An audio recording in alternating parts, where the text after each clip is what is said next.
நாடாளுமன்றத்தின் குளிர்கால கூட்டத்தொடர் டிசம்பர் 1ஆம் தேதி கூட உள்ளதாக தகவல் கிடைக்கப்பட்டிருக்கிறது.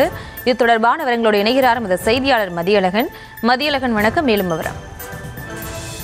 நாடாளுமன்ற குளிர்கால கூட்டத்தொடரை டிசம்பர் 1ஆம் தேதி முதல் 19ஆம் தேதி வரை நடத்துவதற்கு குடியரசுத் தலைவர் திரௌபதி முர்மு ஒப்புதல் அளித்திருப்பதாக நாடாளுமன்ற விவகாரங்கள் துறை அமைச்சர் கிரண் ரிஜிஜு இஸ்தலத்தில் பதிவு செய்திருக்கிறார்.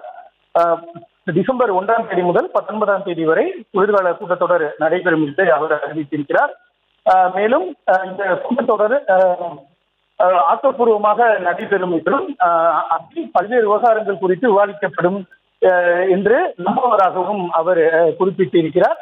அதே போல எதிர்கட்சிகளை பொறுத்தவரை வரக்கூடிய இந்த குளிர்கால கூட்டத்தொடரில் பல்வேறு பிரச்சனைகளை எழுப்புவதற்கு திட்டமிட்டிருக்கிறார்கள். குறிப்பாக எஸ்ஐஆர் உள்ளிட்ட விவகாரங்கள் எதிர்கட்சிகள் சார்பில் எழுப்பப்படும் என எதிர்பார்க்கப்படுகிறது.